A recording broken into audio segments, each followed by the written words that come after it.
Summer, किसके साथ हो तुम? और ये पीछे से किसी लड़की की आवाज क्यों आ रही है?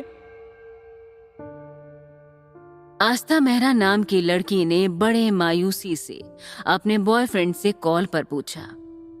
बॉयज स्कूल में नहीं हूं मैं, जो लड़की की आवाज सुनकर इतना ओवर रिएक्ट कर रही हो। ऑफिस मीटिंग में हूं और ऑफिस में लड़कियां भी काम करती हैं, आवाज तो आएगी ना। बॉयफ्रेंड समर ने कड़े तीखे शब्दों में कहा।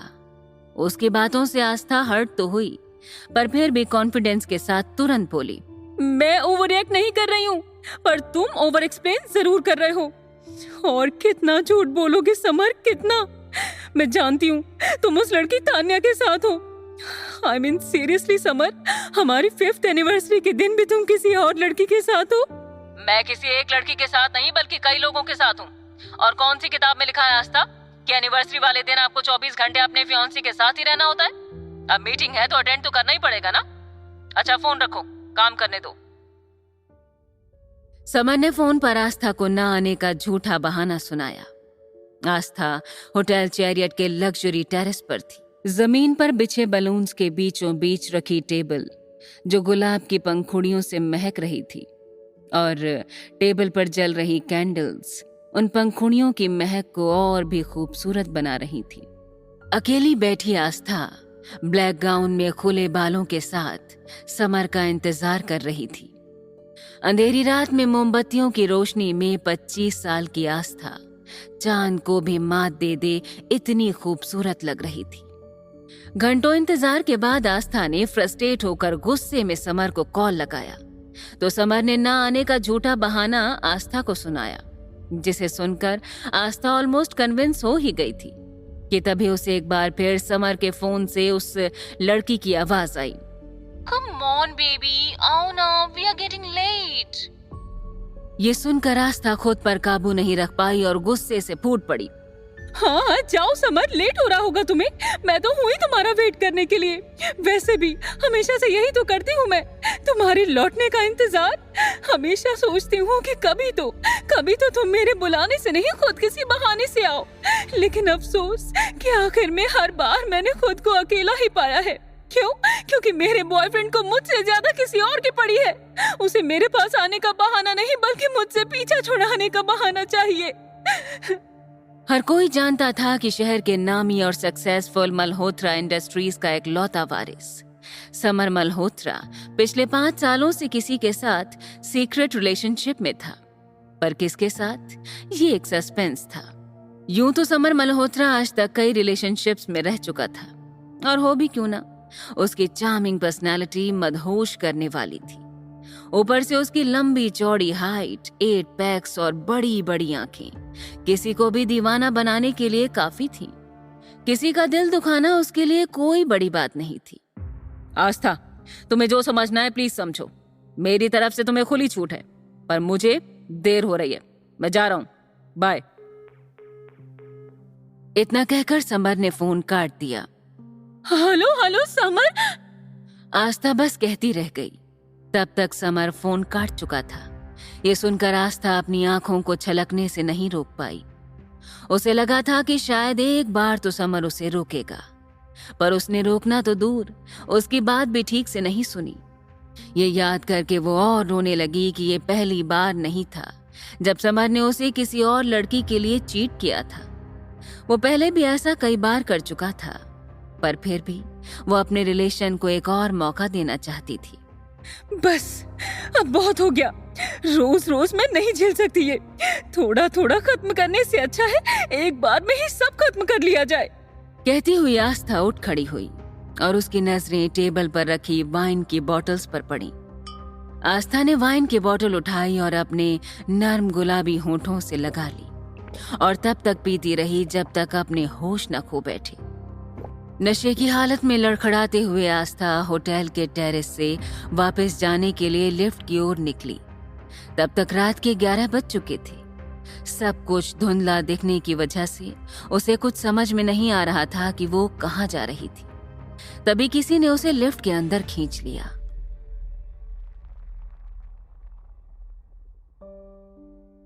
वो जैसे ही लिफ्ट में घुसी और मुड़ी तो उसने अपने पीछे एक आदमी को खड़ा देखा, जिसने काले रंग का सूट पहना हुआ था।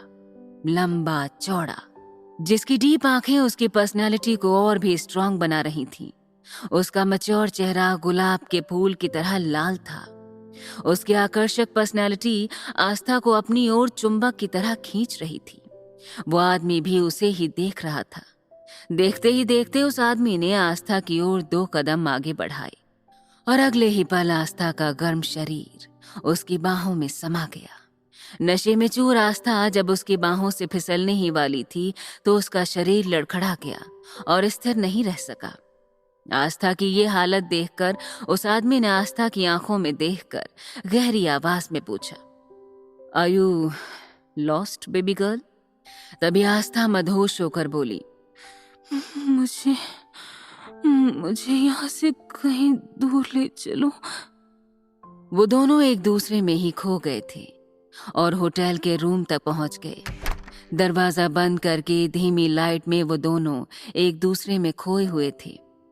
वो आदमी अपने होठों को आस्था के होठों के नजदीक ला ही रहा था कि तभी उसकी नजर आस्था की अनामिका उंगली में पहनी रिंग पर पड़ी। उस रिंग को देखकर उस आदमी ने अपने हाथ पीछे ले लिए जो उसने आस्था की कमर पर रखे हुए थे। तभी आस्था इम्पेशेंट होकर पूछने लगी, क्या हुआ? Looks like you are engaged. उस आदमी ने हल्का सा निराश होकर आस्था के खूबसूरत चेहरे की तरफ देखते हुए पूछा। आस्था अपने हाथ में पहनी हुई रिंग को देखते हुए बोली, अच्छा तो मेरी अंगूठी बीच में आ गई। कहकर आस्था ने नशे की हालत में उस रिंग को उतारकर अपने बैग में रख लिया। वो आदमी खुद को संभालने की कोशिश कर रहा था, पर आस्था के नर्म गुलाबी होंठ, लचीला शरीर, पतली कमर और गहरी नशीली आंखों में वो डूबता चला गया और अपने जज्बातों पर काबू नहीं पा सका।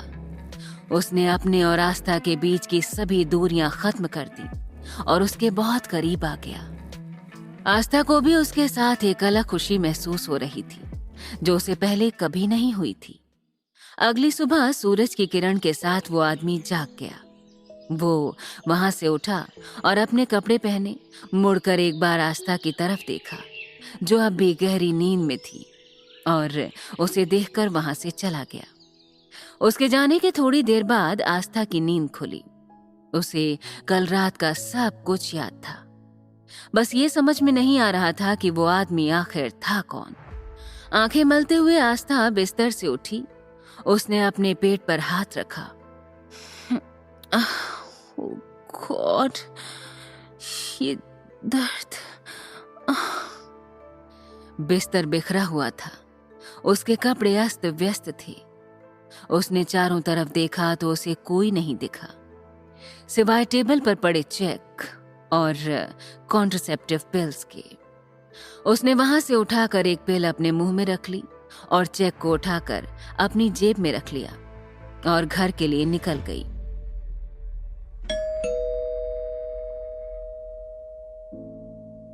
आस्था ने घर पहुंचकर अपने घर की डोरबेल बजाई और दरवाजा उसकी माँ नीतू मेहरा ने खोला।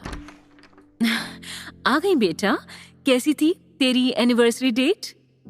नीतू ने उससे घर के अंदर दाखिल होते हुए बेसब्री से पूछा। आस्था अपनी माँ के सवाल को नजरअंदाज करते हुए अपना सिर दबाते हुए कहने लगी, माँ मेरे सिर में बहुत तेज दर्द हो रहा है, 1 कप चाय बना दोगी प्लीज? आस्था के चेहरे को देखकर उसकी माँ ने कल रात के बारे में पूछा, पर आस्था चुप रही। आस्था की चुप्पी को देखकर नीतू भांप गई थी कि कल रात कुछ तो हुआ है, और जैसे ही उन्होंने आस्था की उंगली की तरफ देखा जिसमें अब अंगूठी नहीं थी, ये देखकर वो परेशान हो गईं और आस्था के सिर पर हाथ रखकर पूछा, आस्था सच सच बता, कुछ हुआ है क्या तुम दोनों के बीच? बेटा देख, झूठ मत बोलना, तुझे मेरी कसम है। आस्था की झुकी नजरों ने सब कुछ बयां कर दिया था। नीतू की चिंता ने आसमान छू लिया। तुम ऐसा कैसे कर सकती हो? तुम्हारे पापा को पता चला तो पता नहीं क्या करेंगे। आस्था ने इस उम्मीद के साथ अपना पक्ष रखा कि माँ तो उसकी बात समझेंगी ही और साथ भी देंगी। माँ, तंग आ गई हूँ मैं समर से और उसकी घटिया हरकतों से। बस हो गया है मेरा, अब मैं अब और बर्दाश्त नहीं कर सकती। इतने में वहाँ आस्था के पापा पंकज मेहरा आ गए, जिन्होंने आस्था और नीतू के बीच की सारी बातें सुन ली थी।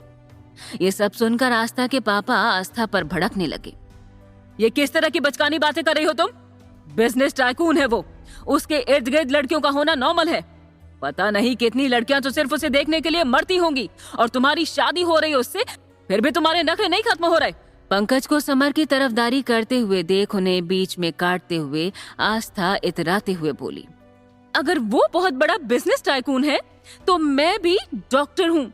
हाँ, उसके जितनी बड़ी तो नहीं, पर आस्था ने अभी बोलना शुरू ही किया था कि उसकी बात को बीच में ही काटते हुए पंकज ने उसके गाल पर जोर का तमाचा जड़ दिया।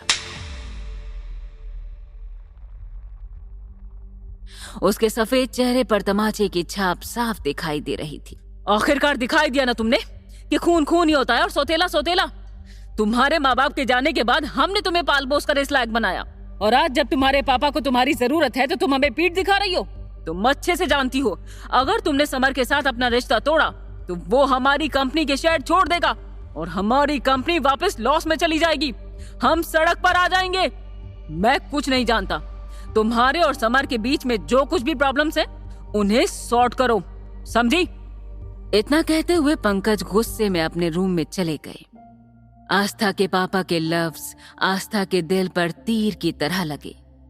उसने अपने बैग से वो रिंग निकाली और उसकी तरफ बेबस निगाहों से निहारने के बाद खून का घूंट पीकर उसने वो रिंग अपनी अनामिका उंगली में वापस पहन ली। तैयार होकर आस्था अपने गिले शिकवे दूर करने के लिए हॉर्स कोर्ट समर से मिलने के लिए निकली, जहां वो अक्सर अपने दोस्तों के साथ जाता रहता था। रास्ते में जाते जाते उसने अपने हॉस्पिटल फोन लगाया।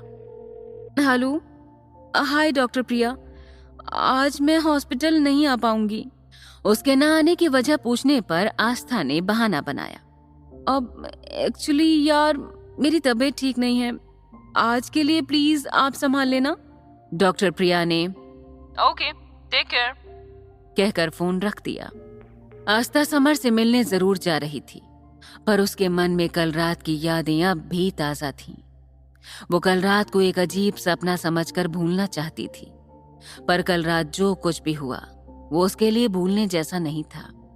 जो कुछ भी उसने एक रात में महसूस किया वो समर के साथ उसने 5 सालों में भी नहीं किया था, पर वो उस आदमी से फिर कभी रूबरू होना नहीं चाहती थी। आस्था समर से मिलने के लिए रेस कोर्स पहुंची, जहां समर अपने दोस्तों के साथ हॉर्स राइडिंग करने के लिए पहुंचा था।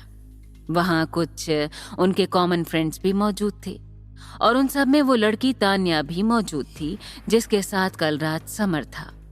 आस्था के गुस्से ने आसमान छू लिया था, पर उसने अपने पापा के बोल याद किए, गहरी सांस ली और शांत दिमाग के साथ समर के पास गई। समर ने उसे इस तरह नजरअंदाज किया जैसे वो उसे जानता ही नहीं था। समर के इस बर्ताव से आस्था और मायूस हो गई। आस्था के जले पर नमक तो तब छिड़क गया जब समर ने तान्या को हॉर्स राइडिंग करने के लिए अपने साथ एक ही घोड़े पर बैठाया। समर तान्या के नजदीक आने के बस बहाने ढूंढ रहा था, और हॉर्स राइडिंग करते वक्त उसे बहुत अच्छा बहाना मिल गया उसके और करीब आने का। एक ही घोड़े पर वो दोनों एक दूसरे के इतना करीब थे मानो जैसे चुंबक के साथ लोहा। ये सब देखकर आस्था के सब्र का बांध टूट गया था, और वो वहां से जा ही रही थी कि तभी उसका पैर वहां बिछे रेशम के कालीन में अटक गया। उसका बदन जमीन को छूने ही वाला था कि उतने में किसी ने उसे अपनी बाहों में ले लिया। ये छूने का एहसास उसे जाना पहचाना लग रहा था। उसने आंखें खोलकर देखा तो एक आदमी खड़ा था, जिसने काले रंग का सूट पहना हुआ था, लंबा चौड़ा, जिसकी डीप आंखें उसकी पर्सनालिटी को और भी स्ट्रांग बना रही थी। उसका मैच्योर चेहरा गुलाब के फूल की तरह लाल था। आस्था ने गौर से देखा तो ये तो वही शख्स था जिससे वो कभी मिलना नहीं चाहती थी, जो उसके साथ कल रात उस होटल रूम में था। आस्था जिस आदमी से कभी मिलना नहीं चाहती थी, जिसकी शक्ल भी देखना नहीं चाहती थी, उस आदमी को यूं इस तरह अपने सामने देखकर आस्था सहम गई। और उससे अपनी नजरें चुराने लगी। तभी वहां दौड़कर समर आया और उस आदमी को संभालते हुए कहने लगा, अरे आप ठीक तो है ना मिस्टर कपूर? समर ने उस आदमी को वहां मौजूद सभी लोगों से इंट्रोड्यूस कराया। ये मिस्टर कपूर हैं, मिस्टर अभिनव कपूर, देश के जाने माने इंडस्ट्रियलिस्ट्स में से एक। इनके चेहरे से आप इनकी उम्र का अंदाज नहीं लगा पाएंगे। He is 40 but looks like 30। ये सुनकर बाकी सब लोग जोर से ठहाके लगाने लगे थे, मगर आस्था के चेहरे पर ये सुन 12 बज गए। क्या समर उस आदमी को जानता था? उस आदमी को यूं अचानक सामने देखकर आस्था अब क्या करेगी? जानने के लिए सुनते रहिए गुस्ताख दिल, ओनली ऑन पॉकेट FM।